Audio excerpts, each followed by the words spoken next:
I'm Nick Palmisano. And standing in for Matt Finney, I'm Tim Kennedy. And this is the Bad News Network.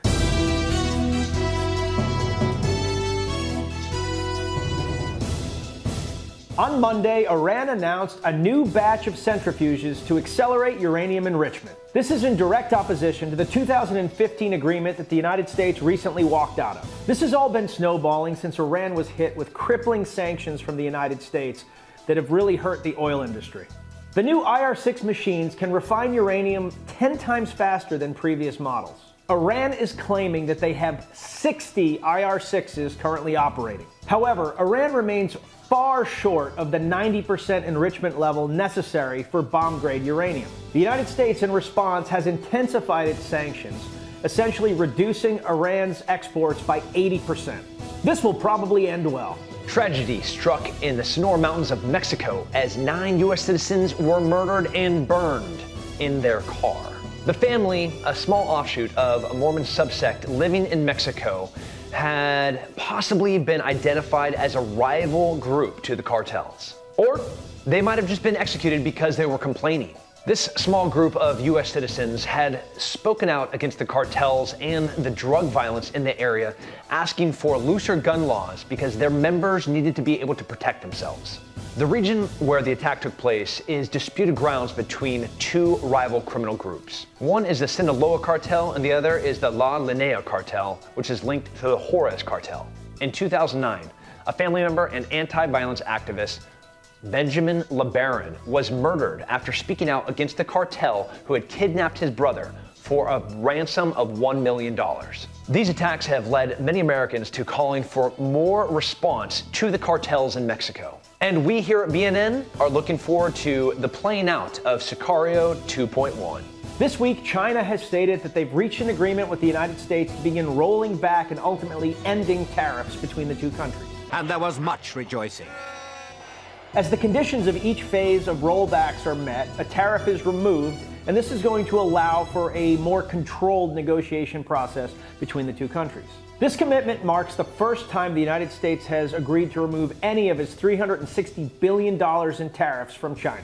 Both sides have been receiving pressure from investors and businesses alike to draw back these 19 months of oppressive tariffs. While markets reacted positively to the news and have begun booming again, farmers and manufacturers are still complaining about the hits. The Trump administration, for its part, is claiming that businesses and farmers have not been hit all that hard by the tariffs. American officials have cited that any deal requires China to start respecting the United States' intellectual property. Time will tell, but the most likely scenario is that China will continue stealing all of our shit.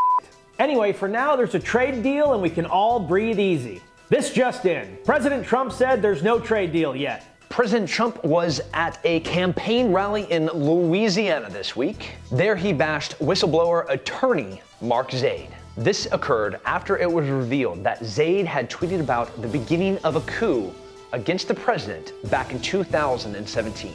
"We will get rid of him," Zaid asserted in social media post that the coup would occur in many steps. From Zaid's perspective, he said, "I was referring to a completely lawful process of what President Trump would likely face as a result of stepping over the line, and that particularly whatever would happen would come about as a result of lawyers."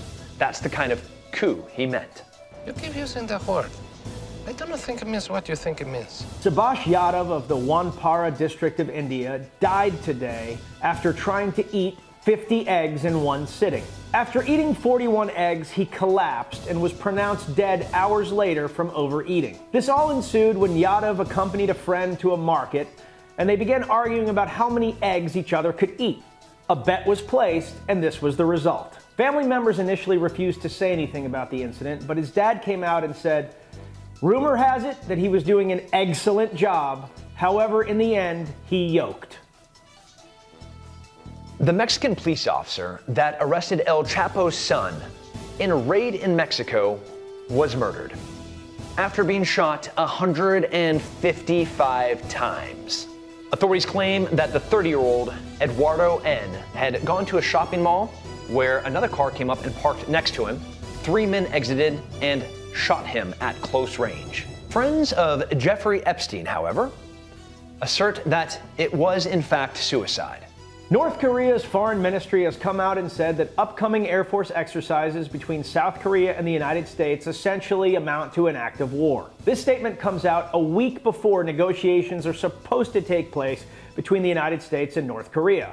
It's almost like this happens every single time. North Korea had this to say: "Our patience is nearing its limitations, and we will never remain an onlooker to the reckless military moves of the United States." So we've got that going for us, which is nice. And in sports news, I will be competing tomorrow at 3 p.m. in the Ranger Up Grappling Classic. If you are in the Triangle area, come. If you're a grappler, come and grapple. If you are planning on walk your dog earlier and then come to the tournament. If you're a lactating mother, come, feed your child, and watch the tournament. It will be incredible, as will my match. And finally, in Florida Man news, 2 home invaders broke into a house and began pistol whipping the man that owned that home while simultaneously robbing it. What they weren't ready for is the man's pregnant wife, who was 8 months pregnant, walking out of their bedroom holding an AR-15 and lighting that up. One man was struck in the altercation and ultimately died in a drainage ditch. The husband was quoted as saying, "Them guys came in with 2 normal pistols and my AR stopped it. My wife evened the playing field and kept them from killing me." Yeehaw! This goes to show you, if you f with Florida, Florida f***s back. And with that, I'm Nick Palmisano. And I'm Tim Kennedy. And this is the Bad News Network.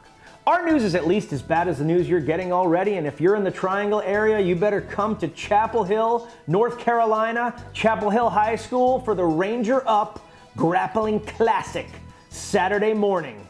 Be there or be square.